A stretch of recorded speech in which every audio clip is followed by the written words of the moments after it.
This is the Lift Up podcast. We're live. Mr. John Ouano is with us. How you doing, sir? Here. Happy to be here.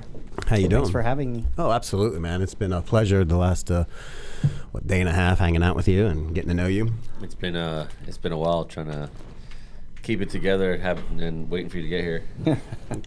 Yeah, we planned this back in Took a while. Yeah. December. We started talking. I think we had our first FaceTime back in December-ish, somewhere around there. Yeah, one of the longest negotiations. Well, it makes it tough with my schedule, and it's one of the things that has been always great about having Steve as a business partner is he never wants to do anything without me ever. So That's cool. So it's always made things a little more drawn out. He's my bro, man. No Diddy. No, Definitely no Diddy. That's just messed up. So first and foremost, what's your background? My background is Brazilian Jiu-Jitsu. Been doing it since the early 90s, and I just do my own thing. You know, I'm fortunate enough and grateful that I have people that truly want to be part of what I do, and I don't seek people. They come to me, and as of now, I have about probably a handful of affiliates across the U.S., Australia, New Zealand. I no longer have a brick and mortar gym, so I travel pretty much every month to teach seminars and visit my team. That's pretty much it. Basically doing everything that I can to help others, make a difference in people's lives, and be a role model. And you know, there's always something that I can offer, no matter how little, to anyone that's interested. So nothing crazy. You know, I don't claim to be better than the next person. I just do what I do, and I'm very confident with what I know, and people believe in me, and people like what I do. Yeah. So that's basically it. It's there's no magic pill. There's really nothing extraordinary. No but secret, just being myself.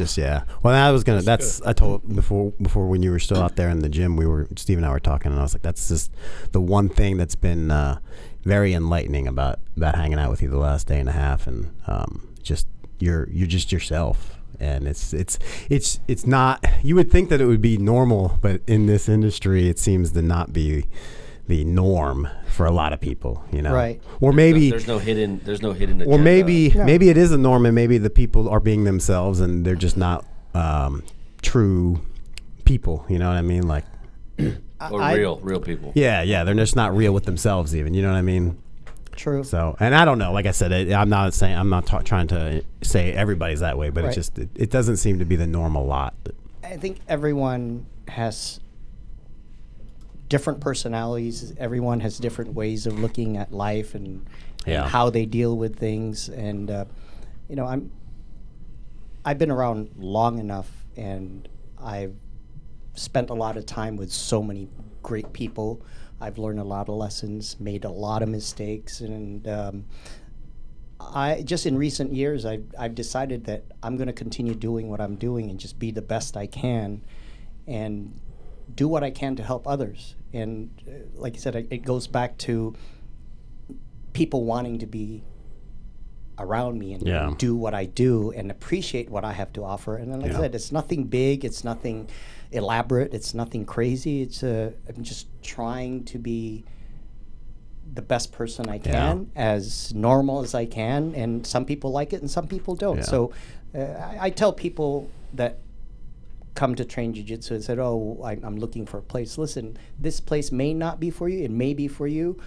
However, there's always a teacher for every student. Yes. There's always a student for every teacher. So if you remember that, you may not come train with me, but I can definitely direct you to other gyms that I know that may suit you. So, Absolutely. you know, it's about networking. I network the hell out of my friends. Yeah. I just did a we were post. I just talking did a about that post this the other morning. day. You know, jiu-jitsu may not be for you, Right. or my gym may not be for you, Right. Right.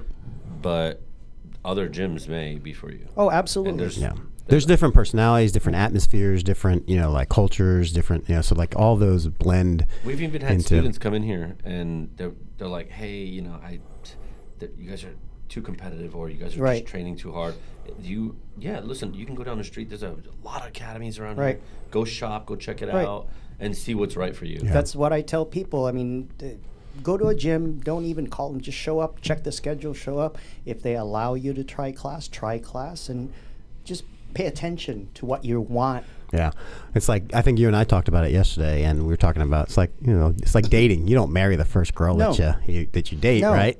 So you gotta find the right gym for you, and this applies to everything in life. So that's But for sure. It's part of a life skill. Yeah, Life skills happen because you make mistakes. Life skills happen That's- because you learn from others what works for them, what doesn't, and you try it and see what works for you, what doesn't. And it's a skill that requires mistakes. for sure. I mean, you will make mistakes, and that's why it's called life skills. Yeah, Because hopefully you learn something. If you made a mistake, you don't repeat it. Yeah. Right? So you surround yourselves with individuals that help you become a better individual. And that's what I do. And there are always naysayers out there. People say what they say, people do what they do. I don't let it bother me. Yeah. What's important to me is my network of friends, and the friends that I keep close to me are there for me, and I'm there for them. yeah. That's always key. So when you you started jiu-jitsu in the early '90s, Correct. What was like? I know you did some martial arts before that, but what was the what drew you to jiu-jitsu? What was My brother-in-law started training with Hoist before the UFC, and he and his friends would train in his garage on weekends. Wow. I was doing Aikido back in the day, Yeah. and I decided, let me try something different. He had been bugging me, to try it. He said, just come, I'll work with you, do drills with you. So one day I just decided, all right, well, I'll come Fridays and do drills. So we would, I'd go to his house. this? Is that your brother-in-law's My house? brother-in-law. How yeah. old were you then? I was in my 20s. I was like 27, Wow. 26, 27, around there. And then, we'd do drills, and I kind of liked it because he wasn't forcing me to do things. Yeah. I just like, I like, learning how to move. So that's how it started. And eventually, after some time, I decided, well, I need to take this seriously. And I was working in the San Fernando, in the Valley at that time, outside of LA. And I was shopping around, and I found out that Jean-Jacques Machado had a gym in Tarzana. So it was only like 10 minutes from where I worked. So I started going there. So I trained there for just a little under a year. Gotcha. And then you moved over to Yeah, so then my brother-in-law at that time had met a couple of Brazilians that were studying English oh okay. in UCLA. Over at UCLA, they had this English program, like a 2-3 month program Yeah. back in the day.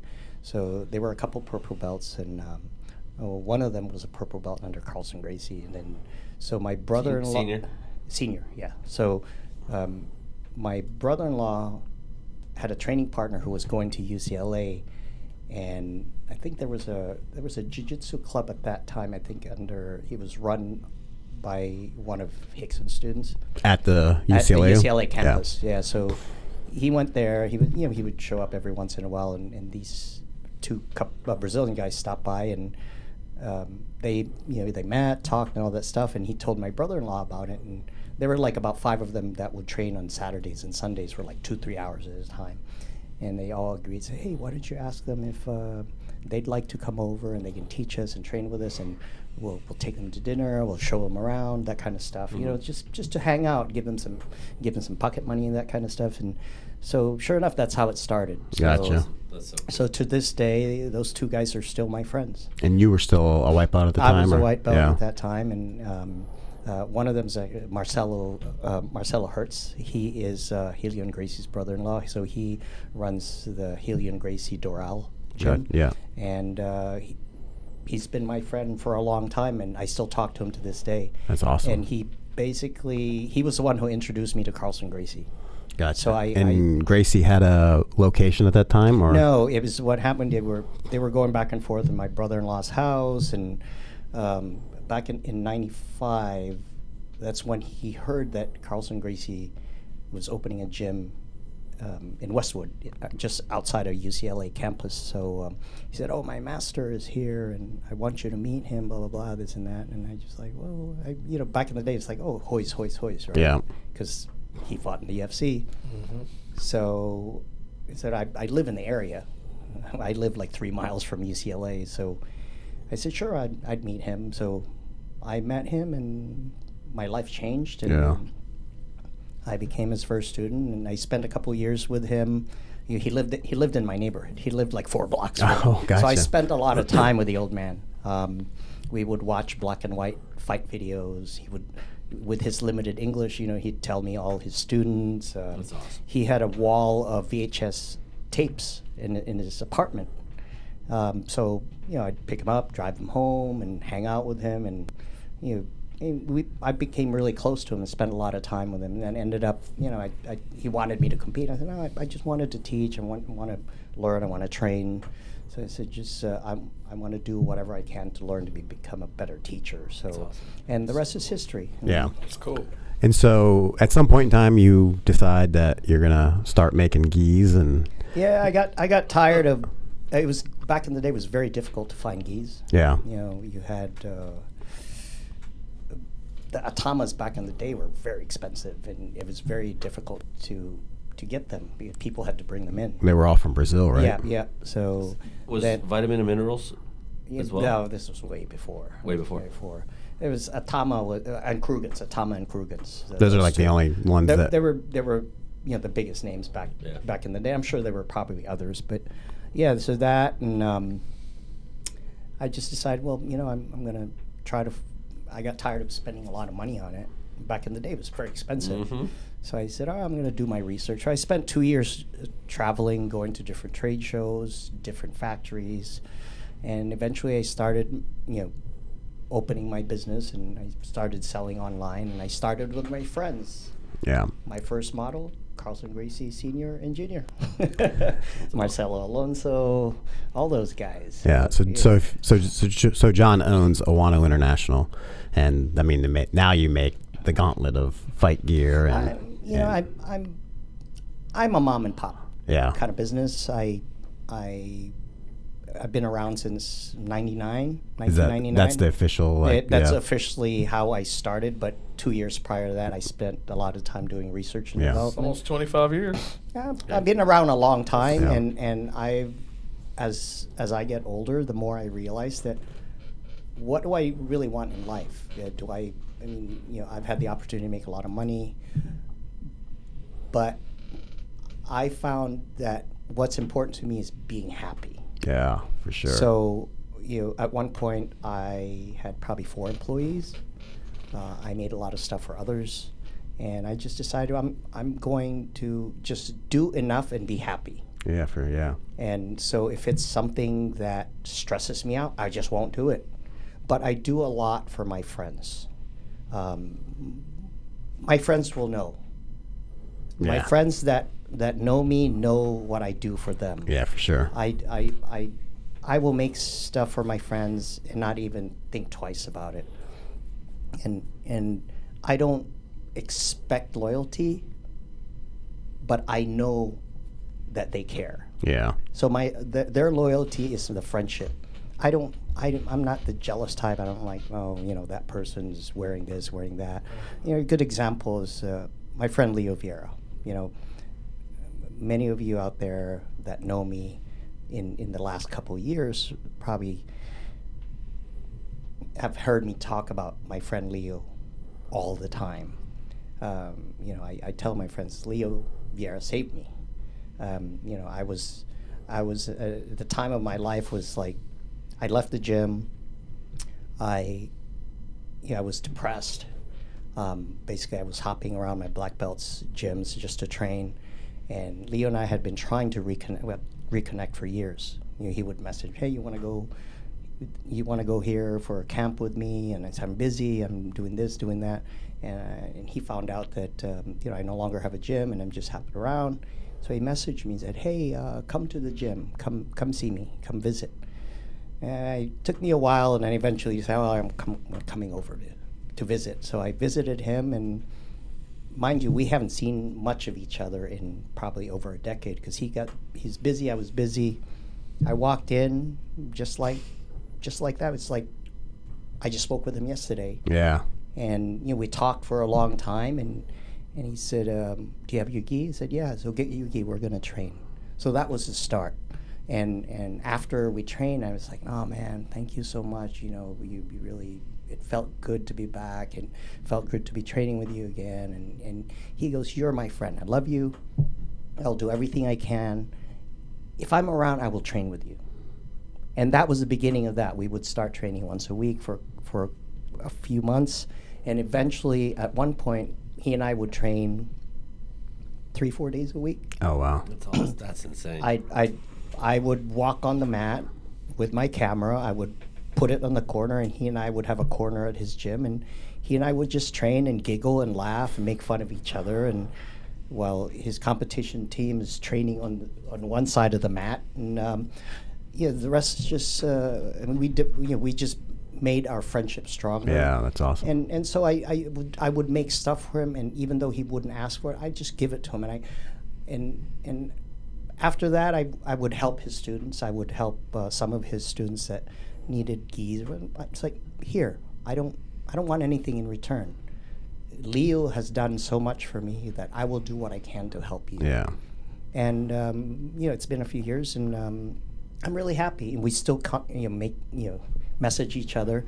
I just messaged him last week. You guys still train? We haven't done it in a while. Gotcha. Since my left hip, my hip surgery, but I see him quite a bit. I talk to him. We always joke around. My friendship with him is much different than most people. And how did you guys meet? Back in the day, in the mid 2000s, but I want to say 2005 or 2006. Vitor Belfort had trained with Leo at that time. When he left, I think he left BTT, I believe. But he trained. He was with Leo for a little bit, and Leo was a founder and head of Brasa back in the day, and he had planned on bringing his team to the United States to compete. Back in at that time, all the big tournaments moved to California. The Worlds, Pans, the Nationals, the Masters. Everything happened in California. So, but at that time, he didn't know any gyms in the area. Yeah.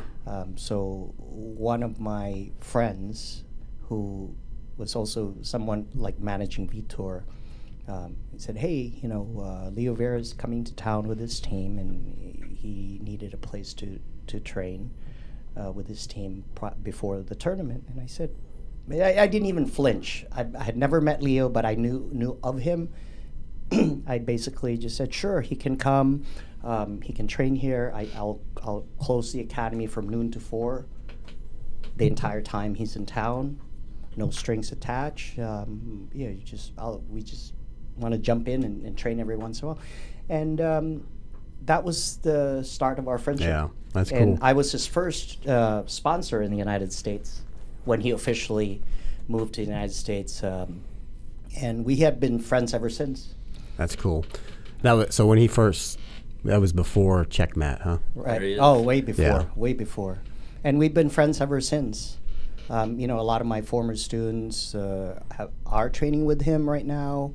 Many of the people I know are training with him. So, we have a really good relationship. He has been an amazing friend to me. That's awesome. So, I'm very grateful for him. So, that's awesome. Yeah. So it's not every he's day awesome. that you see people who have a bond like that. No, Awesome. he's really cool. I mean, if I know he's an extremely busy guy, but I have ways of getting to him. So I'll message him and say, hey, you ghosting me? He will reply within 5 minutes. Send him the ghost emoji. That's funny. No, seriously. You guys surf together? No, not yet. Not Oh, yet. gotcha. But like I said, our schedule in the last year has been crisscrossing. Oh yeah. Just in the last year, I've been traveling so much. He travels a lot. He's still in Europe. Oh, gotcha. He's been on the road for the last week, I guess, and he won't be home for another week or so. But I do message him. We have our WhatsApp numbers, and I check in on him on a regular basis. It's a good relationship. That's Yeah. awesome. It's nice when you make when you form bonds like that last like you said, like 10 years, and you guys really hadn't talked and you're just reconnected, like you just left yesterday. So Yeah, no, absolutely. I mean, I have my network of friends are very similar. Gustavo Machado is one of them. Gustavo and I go back many, many years. When he was doing videos with Tinguinha, I would Tinguinha and I are old friends, so I would basically give them geese for their VHS videos. yeah. And I've been a big supporter of Gustavo's for a very long time. I will produce things for Gustavo that I don't make for others, and the same thing I do for many of my friends and many of my network of friends is that, I can do it. They don't need to ask. I just do it. Oh, they're all wearing your gi. Oh, a lot of them are wearing your gi. Yeah, I mean, Gustavo's a great guy. And where's he out of? He's out of Virginia Beach. Oh, okay. One of my black belt Dave have to and go I there actually next time went to go visit him, and he has an amazing gym. He has an amazing network of. Doesn't he have a son? I think Doctor. I could be wrong, but I know he has a kid. So.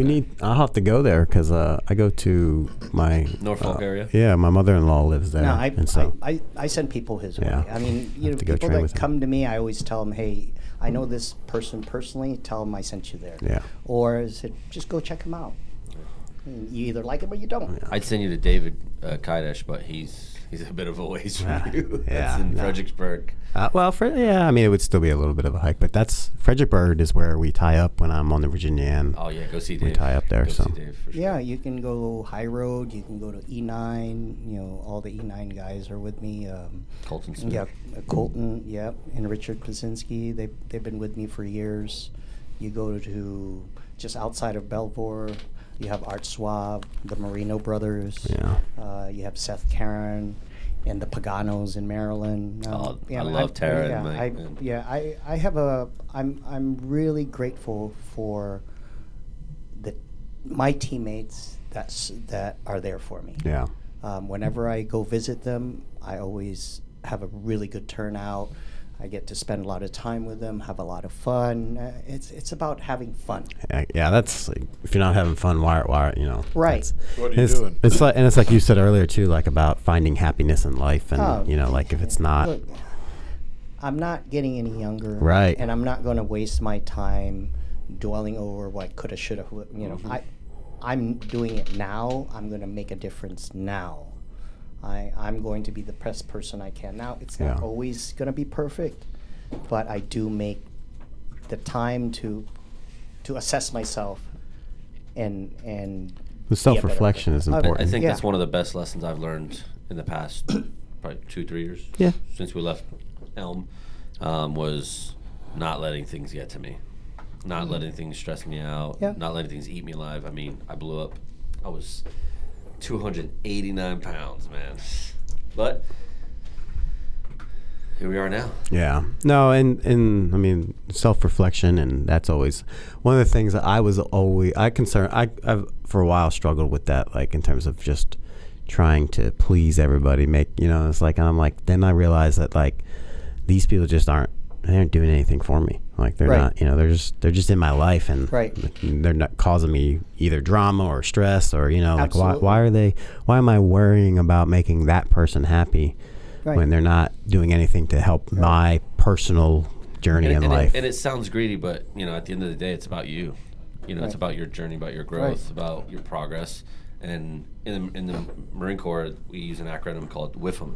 What's in it for me? Yeah. It sounds very selfish. What's in it for me? But it's sometimes you do have to do for you. Right. But I also look at it too like this. Like I look at it like it's not as selfish as you think, because I'm looking at like like let's say like our group, right? Like Cohesion, right? A group. I'm looking at it saying, if I'm not happy, then I affect the group, right? Cancer. And my true friends that are trying to lift me up, and like, and if I'm not happy, and I'm bringing that group down, right? Like you said it the other day, like you're only as strong as your weakest link, and absolutely. And so like you, if you're not, like working on yourself to help the group, then you're not any good to the group. You can't fill Absolutely. somebody else's cup with an empty cup. Yeah. So while it sounds selfish, Look at you. I know. I like that. While it does sound selfish on the surface, when you really get dig down into it, it's not as selfish as it sounds. Right. Now it can be if you're not trying to help other people in the 100%, process. absolutely. In the business that we're in, it's about helping people. And the business that we're in is about making a difference. Yeah. The business that we're in is to motivate, inspire others to become better. I have a question for you. What's one of your most memorable moments as a coach? Fast forward 5 years after teaching a class, someone would message me and say, hey, I still use the technique that you showed me 5 years ago.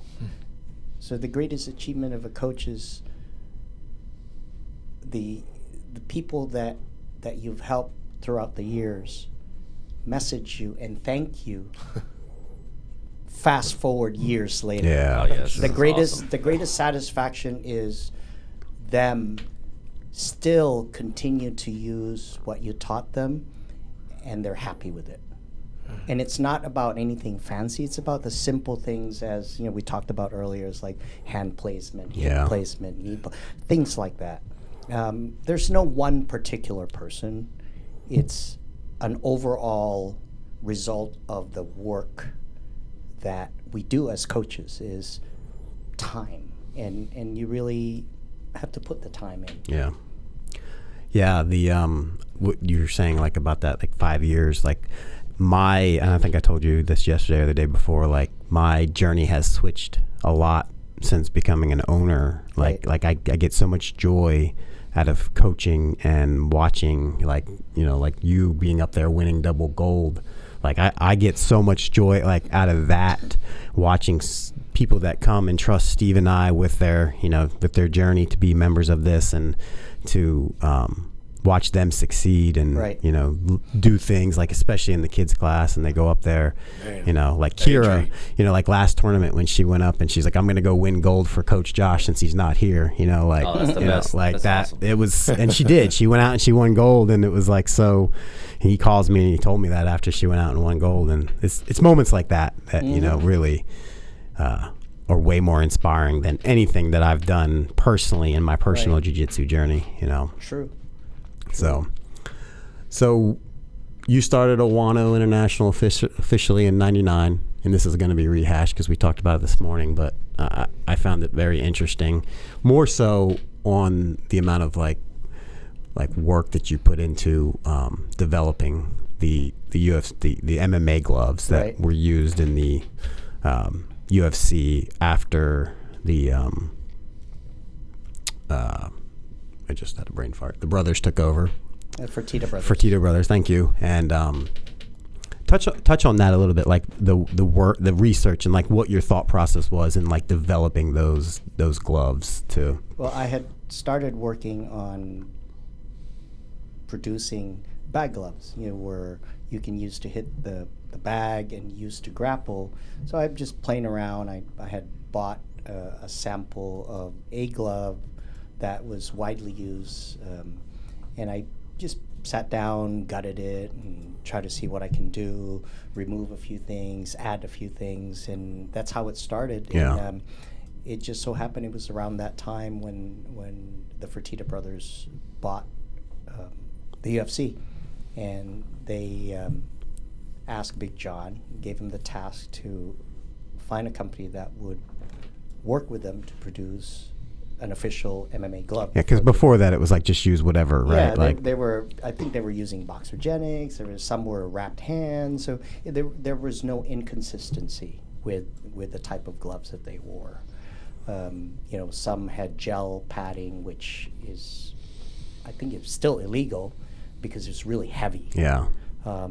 So I feel like that adds more to the punch. Yeah, for sure. Yeah, I would agree with that. And then so that's when the EVA came on board as far as the padding and the lightness, and it was a lot of trial and error. But I tell people I just happened to be at the right place at the right time when it happened, and I was fortunate enough to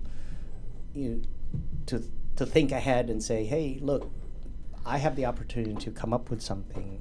I should do the best I can. Yeah. And hence putting the UFC logo on the glove just basically solidified that, he went out of his way to really make it look And this was just a sample. It was just a sample. I brought a bunch of samples. This was that 2001? 2001. We looked it up this morning.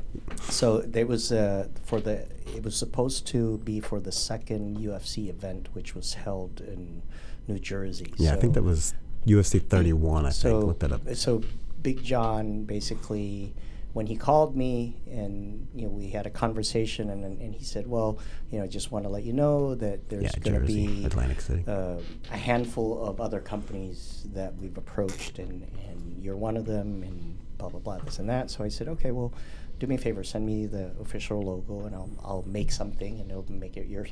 Oh, Randy Couture and Chuck Liddell. Yeah, that was classic. That was in Atlantic City. Yeah, so May 4th. Yeah, so that happened. I sent them the samples, and they were very impressed. And the commission had approved a handful of gloves to be used for the UFC, but they decided to go with the ones I designed because, like I said, I went out of my way to put the UFC logo. It's that psychological thing, right? Like you put you put that logo on there and said these are the UFC's gloves. You know what I mean? So I'm always thanking Big John McCarthy for helping me.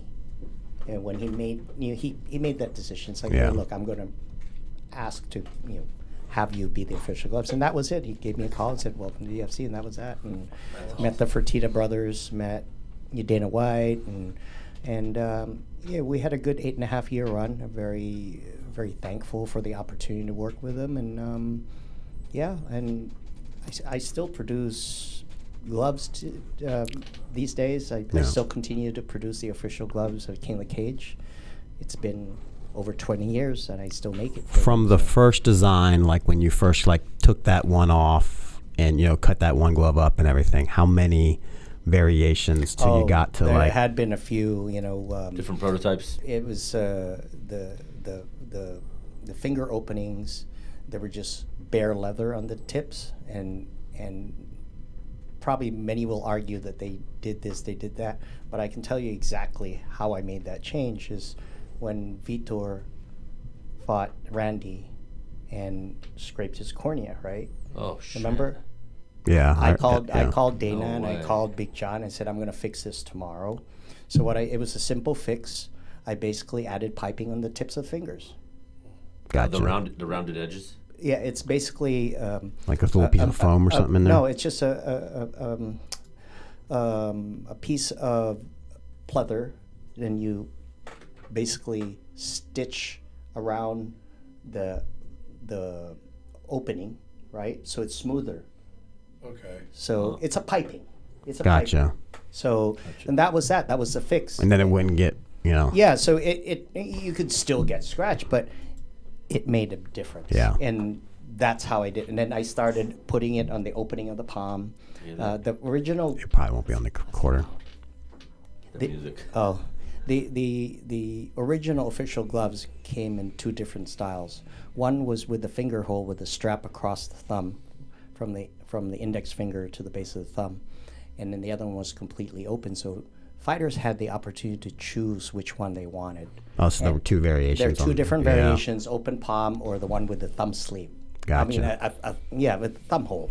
So eventually it evolved into Big John basically said, let's just keep it open because majority tend to prefer the open palm. So, and that's how it changed, and eventually the last change that I did on the gloves was the curved padding. Back in the day, the original gloves were just straight, so you have to break it in. Oh yeah, right. So we found a way to give it a little curve, a natural curve, because when you in this one right here, because where when you put your hand up, it naturally curves. Yeah, right. So that would be the piping right there. Yes, that's the piping. So if you look at the front of the blue gloves right there, Click on the that. black one, yeah, that's see the black piping? It's the same. I basically okay. added in Yeah. all the openings. Oh, yeah, those. right here. So those were added. So that practically changed everything, and I did that on everything I made. Gotcha. So that was a lot of fun. When you so you said that before they really approached you, you were kind of already flirting around with this idea, so Right. you already had it. I know you said were you hitting the bag and doing MMA stuff at the time? It's like people wanted to have something that they can use to hit the bag and grapple at Yeah. the same time. So I figured, okay, I'll have something. The original one that I had no, it was close palm, and it had a thumb sleeve. That was the original one gotcha. I had. And basically, I'm going to gut it. I just got it. I removed the thumb sleeve because many would wrap their hands, and they have a wrap around the base of the thumb, and it would be so tight, right? So that was the beginning. It's basically trial and error. What do fighters want? What works, what doesn't work. It didn't happen overnight. It took time. What type of leather's used? It's cowhide leather. Was it the UFC's or the Athletic Commission's decision to do the 4-ounce gloves, or was that something they asked you? I don't recall, but it's based on the medium. Okay. It's very difficult to get it down to a T. Yeah. As close as possible, even if it's like a couple ounces heavier. It's not that easy when people say, "Oh, I want exactly the same," because there's always a variant. Yeah, for sure. The preparation of leather. Still going to be slightly off. Oh, it's difficult to. You average for every 100 pairs that you make, you average it down. So there's going to be a variance, so like half an ounce, or it doesn't really make a whole lot of difference. Yeah. But they're not worried about that at the No. I've been making these gloves, and I still make these gloves. Yeah. I still sell them. And you said the King of the Cage still uses yours. Oh yeah, I'm still the official gloves for King of the Cage for over 20 years. That's awesome. That's really really cool. The owner of King of the Cage, Terry Treblecock's a friend of mine. So I used to go to King of the Cage fights nearly every month for years. I had guys that fought. I would call Terry. He'd give me a wristband, and it's like, "Oh, I'm bringing 10 guys." That's cool. So we all had wristbands. I would sit next to the cage. Nobody bothered me. Oh, wow. This was when they had events at the Saboba Casino, the Native American reservations. And Oh, yeah. They had shows there every month, and I just drive. It's like an hour and a half, 2-hour drive for me, and I take a bunch of my guys and go hang out. That's where they do the XFN here. They do it at the casino. Oh, yeah. So we've come a long way River Spirit. Yeah. from back in the day. So When did you start the Tsunami team? officially December 13, 2013. Oh, okay. So 11 years now. Yeah. Or going on 11 Yeah. years. And that's probably just tied to your surfing. Yeah, I started surfing later in life. My son was 3 years old, and I got really surfing, like jiu-jitsu, for me and many of my friends that do similar things. It's a lifestyle. Yeah. You don't do this because you want to look cool. It says you do this because it makes you feel good. Yeah. And you like the company. You surf? I skate. Oh yeah. Well, that's why I figured you might have. That's why I figured you might surf. Skateboarders it'll be easier for you to surf. That's why I asked you, because I figured maybe you would surf just because of that. I tried it in Jersey a few Not times. for you? But no, it's the shark. This guy, bro. he pulled up a video earlier of somebody swimming with a hammerhead. I no longer skateboard because it scares me. Would you wrestle a hammerhead? I've seen sharks before. No, sir. Would you? No. Wrestle? Thank you so much. That's kind of like a Case dumb closed. question. Was that guy white? What? Was he white? He was white. He was. That's kind of dumb question. Oh, Would you wrestle? White, Hammerhead. only These white guys people. are like, I bet you he Hey, would. And I'm like, I bet you he would. What was that? Airdrop that to Jason so he can put it on the TV. Oh, shit, I don't even know. Oh, you don't remember it? See if you can find that. Hammerhead. Guy wrestling hammerheads. Yeah. See if you can Idiots. find that. It was retarded. It was just like that one we watched yesterday with the snapper turtle. That he Oh was- my god. That was that guy retard. that guy That was was stupid. he earned it. He earned that torn lip. Oh yeah, that's another one. I just watched this guy. What is this for a dude living. doing? He's taking out a hook. He's gonna take out a hook. Watch. You know how quick that thing could take your leg off? Oh yeah. Why would he do that? But he's white. Oh, he's got a hook in him. Just cut that hook Yeah, I off and told let you it go. No, he's not. He's gonna remove it because That's a huge hook. He wants Yeah. the likes on social media. Look at this. Oh my God. Yeah, that's a white guy thing only. Why are we even watching? And look at this guy. Oh. What is that? A great white? Why are No, tiger shark. That's a bull shark. That's because we're Why are we entertained. even watching this? I don't know. But we're giving that guy Why? likes. Why? It's a good It's not question. worth the conversation. No. But they were like, "Oh, I think John would." I'm like, "No, No, I said don't think he no, no, would." no. I said John swims That's with the ADD. shark. Is what I said. Oh, yeah. That was my comment. I said John That was swims an with the ADD sharks. moment. That's a hard pass. That's all I gotta say. Yeah. But yeah. I have a question for you. How about what do you do? How do you approach training beginners versus advanced students? Well, training beginners are tough. It depends on the individual. You know, some individuals have good coordination, some don't. It's important to learn the basics. I've had many individuals go to the gym and say, "Oh, I want to become a fighter. I want to become a competitor." It's like, do you have any background, wrestling, judo, any type of martial arts, or even gymnastics? Right? That makes a difference. Oh, huge difference. Balance is important. And if they say no, said, well, these are the things you need to learn. You need to learn how to fall, which is important because it doesn't matter how good your techniques are. Someone's always going to be better than you. If they take you down, you don't know how to fall, you crack your head, you're done. You need to learn how to roll back and roll forward.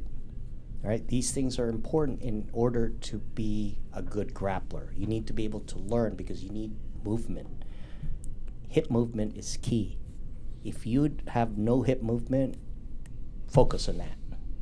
Because once you learn how to move your hips, you're well on your way to become a decent or even very good grappler. You hear that, Jason? I'm learning. Pass the guard. And I know we touched on sort of kind of this earlier when we talked about like how there's a teacher for everybody. Oh, right? absolutely. And so, but would you ever look at anybody and just be like jujitsu's not your thing, or? You know, I've never experienced it. Yeah. I have experience where fast forward a year or two after a student has started training and come to a conclusion that may not be for you, or this gym may not be for you, but it's rare. Yeah. If you had somebody like that, would you think that, hey, maybe you should try some other places out because you don't seem to be progressing here? Or I would definitely do that. Yeah. I would definitely. There are a lot of factors that come to play when it comes to those kind of decisions that need to be made, right? One is the safety of others around them. It's not just about the individual, because they can get hurt or they can hurt others. yeah. You know, many things come to play. And my number one priority is the safety of everyone on the mat. Right. Yeah, we had one guy that kept hurting everybody. I won't say his name, but back at the warehouse place, and he was having mental anger issues, Right. and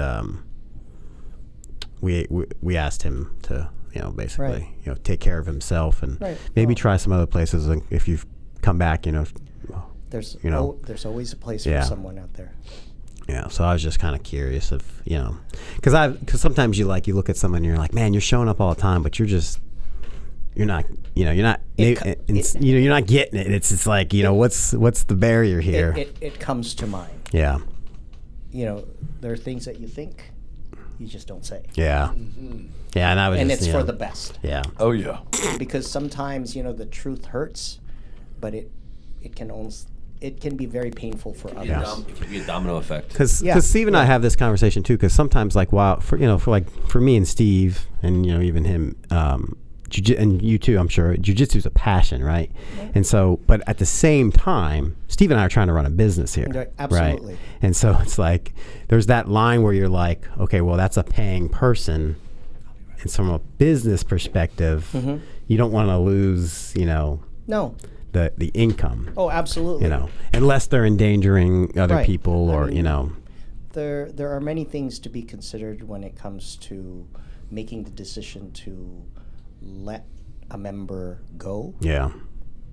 I mean, it affects you. It affects everyone on the mat Yeah. as well. So these are the decisions that doesn't happen overnight. Yeah. And these are decisions that need to be thought carefully, because it reflects on others. Oh, for sure. Yeah. So, Like when you have, what about like when you have people that constantly like make the excuse, I mean, like they I want to come, make all these excuses, and they just don't. That came in as a good one, huh? Yeah. Like do you concern yourself with trying to motivate those people, or do you? It really depends.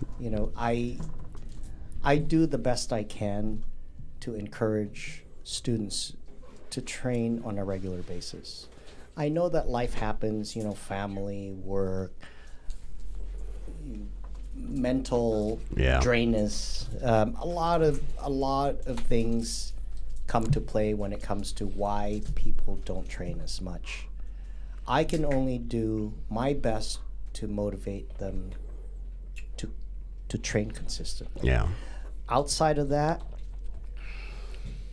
I can't be chasing one individual because Takes away from everybody else. right. It just I would rather focus on the bigger picture, which is the group itself. Yeah. You can only do so much. Like how the saying goes, you can lead a horse to water, but you can't make them. drink. Same thing. You can only do your best to motivate and inspire students to be more consistent with their training. Right. The rest is on them. I mean, life is about making choices, right? If you're gonna tell someone, I would rather go surf than train. Okay, fine. That's your decision, right? But if you really want to be good at jiu-jitsu, you don't have to train every day. You just need to be consistent, a minimum, at least 2 to 3 times, and you have to ask yourself, what is it you want to get out of this? Where do you see yourself in 5 years? Where do you see yourself in 10 years, right? What is your long-term goal? That's what I ask people. It's like, it's not about being good this year. Okay, you beat everybody on the mat your first year. Mm-hmm. Great.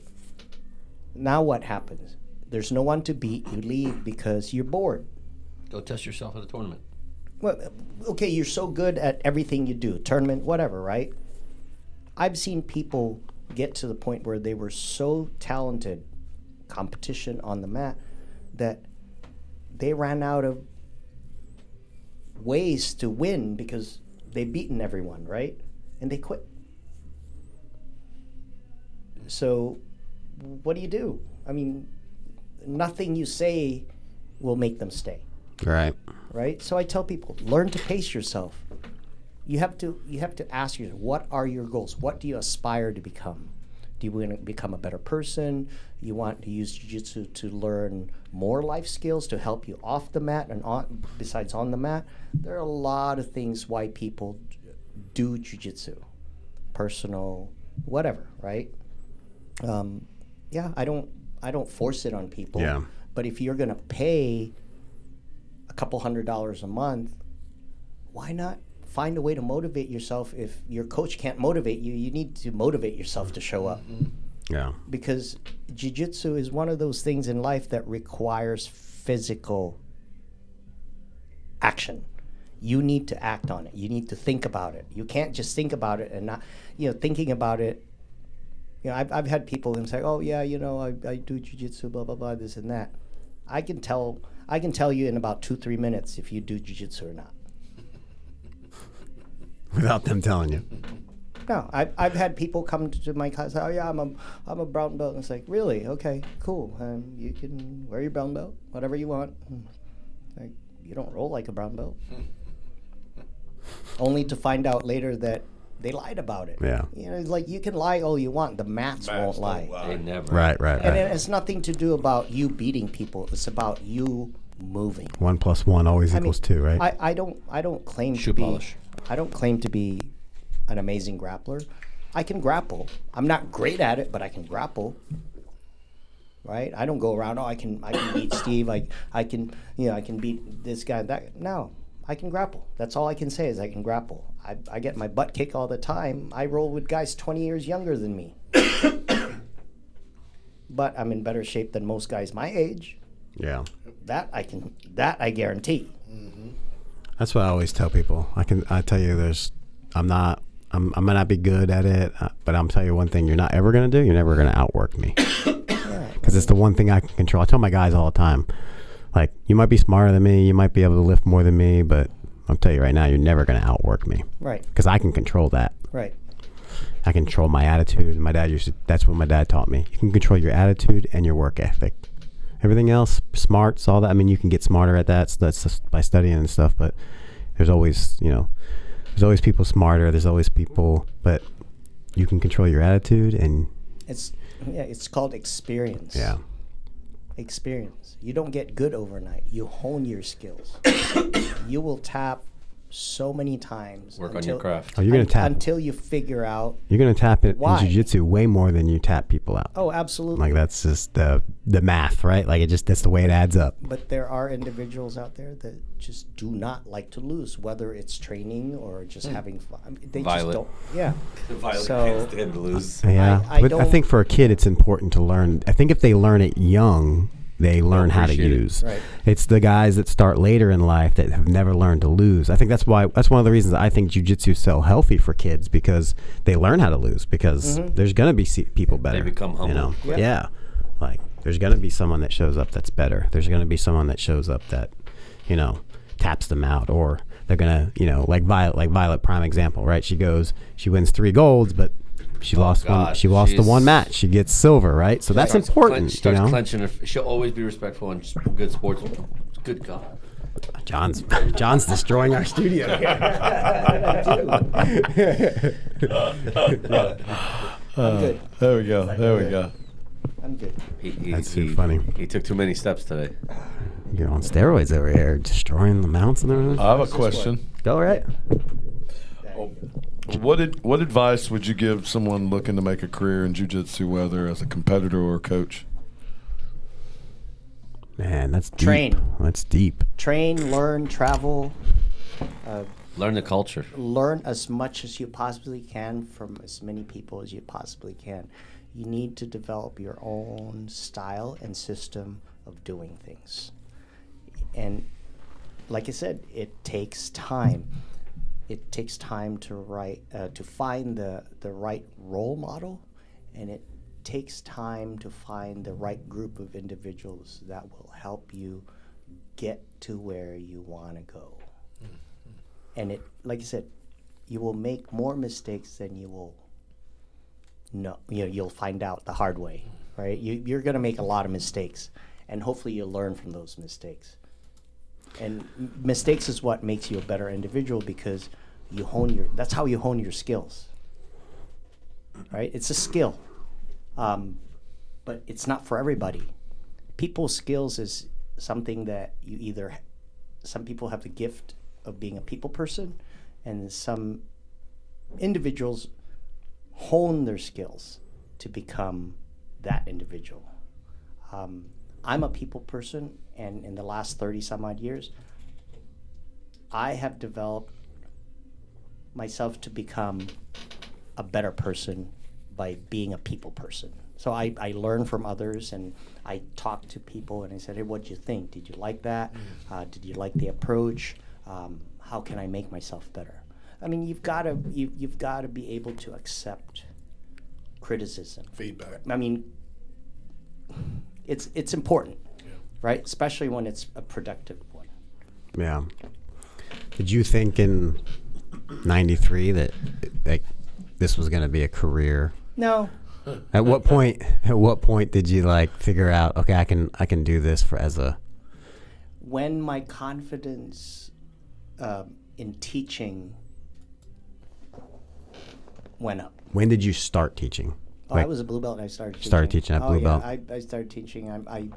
When we had the Carlson Gracie Academy in Los Angeles, you know, I had Rodrigo Medeiros, I had Vitor Belfort, I had the entire, you know, Carlson Gracie fight team that would fly to LA to train. You know, I spent a lot of time with Liborio, Zamario, you know, all those guys, and I learned from them.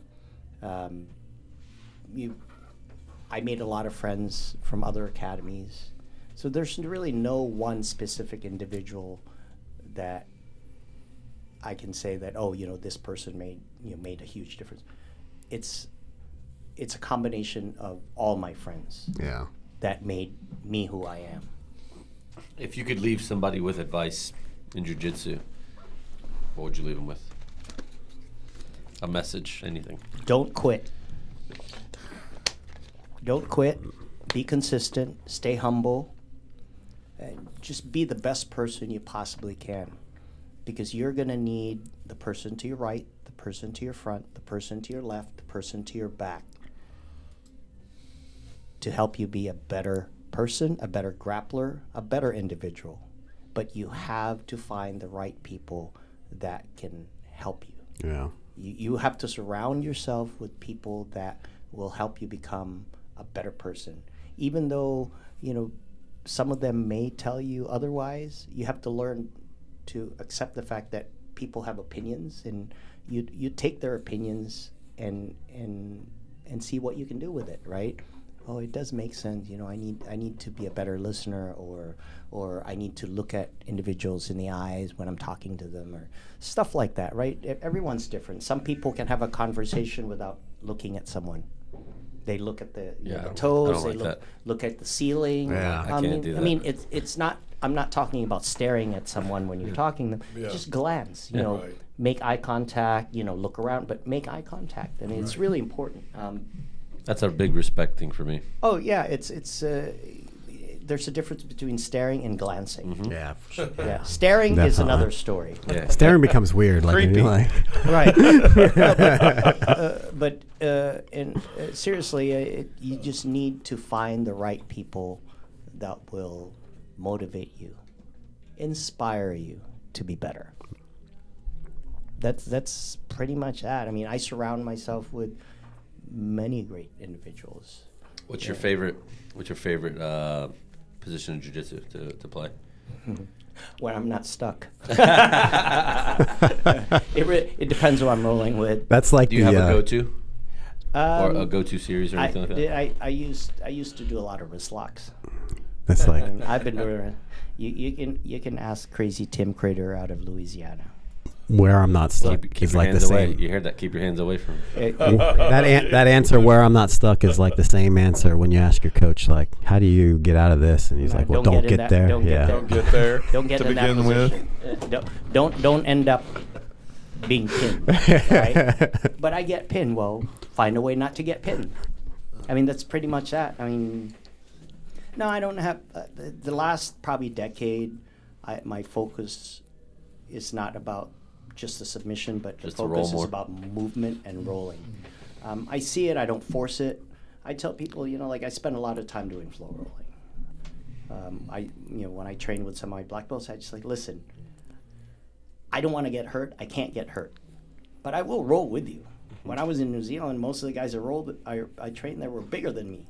They're like nearly twice my size, but I rolled them. I just laid down the rules. I said, listen, I'm not here to hurt you. I can't get hurt, so be nice. I think that's I think have that's an nothing to important prove. lesson right there. Right. That's I have an nothing to important prove. That's an important lesson right there. So before you became the chief in at the Southern Tribes, correct? Is that how you say it? Did you speak Maori? No, I don't speak Maori. Did I say that good? Yes. Yeah, you said it You right. actually said. I was actually you impressed. actually said it right. You didn't say Mayauri, No. like some people. I think it's the Spanish that helps. Maori. Yeah, no, it's Maori. That's how it's written, though, huh? Maori. So you Maori. learned it. You learned it as you. I just know a few words. I don't claim to Gotcha. know it. It's a very difficult language to learn. And how long have you been the chief? Probably almost 6 years now. That's really cool. It's fun. I love my guys. They're loyal to me. They're great to me, and I give back. What's your favorite? What's one of your favorite things to do when you're out in New Zealand? Oh, I love to hunt down there. I love to hunt. I What? surfed a lot. Hunt what? Deer. Deer. How Hey. big are the deer out there? Oh, they got some of the biggest red deer. Oh, the red deer. I love the red deer story. Yeah. They have a A hybrid. What's the hybrid? I can't. There's a hybrid of a red deer and an elk, and I can't remember what it's called, but they're huge. that They're up. massive. New Zealand red deer elk hybrid. But no, it's a lot of fun. I basically whatever the tribe does, I do. So I really liked what you said. A lot of people don't get that, and some out here especially. Some people hunt for the wrong reasons. Wapiti. That's Wapiti. it. A wapiti. Yeah. And they're Sorry. big. They're pretty big. Oh, they're huge. Oh, they're massive. Holy Yeah. Wow. And you've killed one of these? No. Oh. That's my goal. One of these days, I'll take down one of those big Holy monsters. shit. Yeah. Look But at this one down here in the right-hand corner with the two guys. Here. Yeah. That's But two I guys. think that's bigger. That's two men in between. yeah. That's incredible. I think that's bigger. I mean, it might be. That's massive. Oh my Yeah, that's gosh. massive. You can imagine It's called being a red gored stag. by You don't A want that red stag running or a at you wapiti. full speed. Yeah. So Wow. man. That- have you seen one out there? no. No. I've seen some pretty big deer. People have opinions about hunting and all that kind of stuff, and I tell people it's like when I do go out and take an animal's life, and I always say that it's to feed the tribe. I don't do it for fun. I do it because I know that families will be happy to have food on their table. Absolutely. And they're going to use all of it. Every last don't- piece. They'll don't- share they it. don't- Yeah, it's a we share, Yeah. and that's the beauty of I love New Zealand. I love my tribe. The tribe, but the tribe is still very kind of hunter gatherer anyway. They're all types. Yeah. All types, and it's great people, a great vibe, just overall good times. They're family oriented. Culturally we're similar as far as being family oriented, spending a lot of time with the kids and teaching them some skills and that kind of stuff. I would like to talk more about the tattooing of the face. Oh, the Can you? tamoko, yeah. What is it? Tamoko, Tamoko. yeah. Or they say moko. But it's I don't know a whole lot about it, but Okay.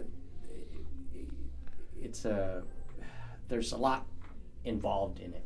It's like a There's a coming lot of of- age, or The ones that you wear on your face. Yeah, he was saying it's kind of like your it's- lineage, your yeah, family it history. means there's a meaning to it. The design means something, and it has something to do with your family and your tribe. And I don't know all the details, but I know that it's very Look it up. important. Tamoko. But So- it's very important. can you spell it? So are they all unique? Tamoko. Like each individual one is kind of unique. Oh yeah, everybody, like every family has their own Yeah. style. It's almost like the carvers you were telling us. Yeah, they all have, the carver or the artist from the West Coast, artists from the mountains, artists from the East Coast. Different tribes have different styles, and many of the artists Oh, there have it a is. signature on them. How to tell your story. Yeah. I don't know how to say that. Kirituhi. Kirituhi, yeah, no, it's Tamoko. So yeah, it's a not everybody gets it. It is very time consuming, and it involves family. When an individual decides to get a Tamoko, it's a family event. Hey, slow down. Go back. I'm sorry. Right there. It's a family event that your grandparents, your good. children, your relatives. So it's been passed down. Oh, like well, the- they take part. They support you. They're there for you. Gotcha. And it's the same with many Polynesian cultures when Right. you do a body tattoo or they do like a skirt on their or lower back. It's a family event. You know, the relatives are there to be there with you to support you through it because it takes time. It's very long and it's very painful. Yeah, for Very sure. painful. That's really But cool though. everything has a meaning. Yeah. It's not just like, oh, you're gonna get a tattoo and you're gonna no, it's a meaning. Many of the guys that have traveled with me to New Zealand, almost all of them has had a tattoo. Also, go back. And right it there. has a story of their life. So it says right here for Maori, tattooing was, and for some still is, a rite of passage, Yep. which it revered and ritualized. The tattooing would begin usually during adolescence. Yeah. And then 15, above 16. it says that the Maori culture, this they describe the head and neck and face as the most sacred parts of the body. Yeah, and you don't want to disrespect, you know, your tradition and your family. So I still have a lot to learn. I'm still I have not begun to scratch the surface. It says How the- long you been going over there? I go every year. I've gone like probably 4 times now because of the pandemic, but I've been to New Zealand at least 5 times. Gotcha. I go every year for at least 13 days. And every 13 visit, days in country. Yeah, every visit just gets better and better. The tribe has grown tremendously. We go because we want to make a difference and we want to help spread what we do. And it's important to have an outlet. How do you see the future of jiu-jitsu evolving over the next decade? Oh man, it depends who you ask, but I really don't follow the politics of it. My priority is my journey and my team. I'd like to see my team grow. I'd like to see my team make a difference in the community, make a difference in the sport, not just as competitors, but as individuals, good human beings. As I said earlier, I don't claim to be better than the next person or the best in what I do, but I do know that I can make a difference in someone's life, and that is why I have a decent following because of who I am and what I do and what I represent. I don't go out and say, oh, I'm this, I'm that. No. I'm me, and if I can touch someone's life, no matter how little or how big, then I have found success. And when people come to me, it's because they want to do the same as I do. I travel to spread the gospel of jiu-jitsu. I tell people, look, it's not easy. However, if you work hard and focus on what your goals are, you will reach the goal, right? Or at least get close to it. But be an individual that can make a difference.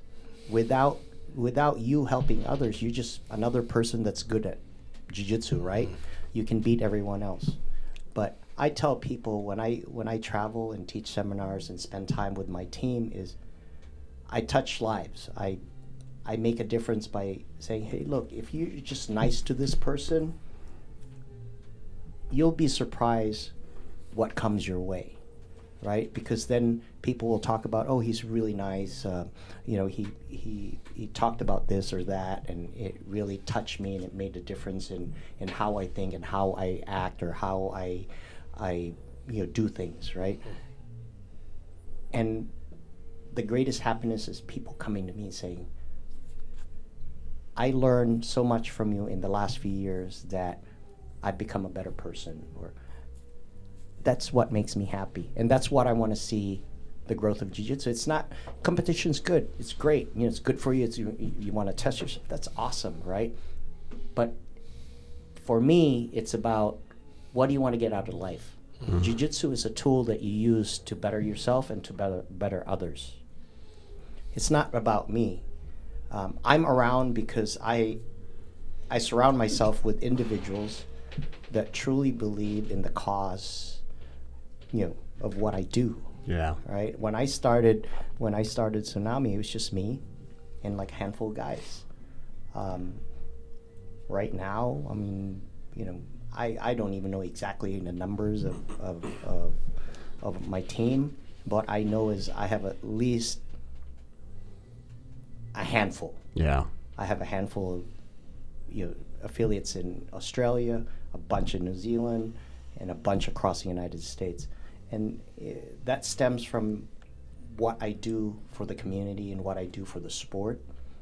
It has nothing to do with being the greatest, but being the person I am towards everyone. Right. It's how I approach individuals, right?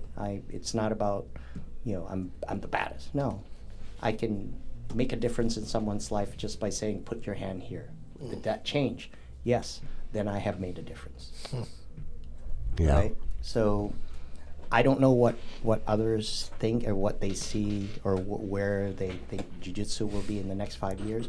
All I know is if I continue doing what I'm doing, then I'm happy because I know that I'm growing the sport.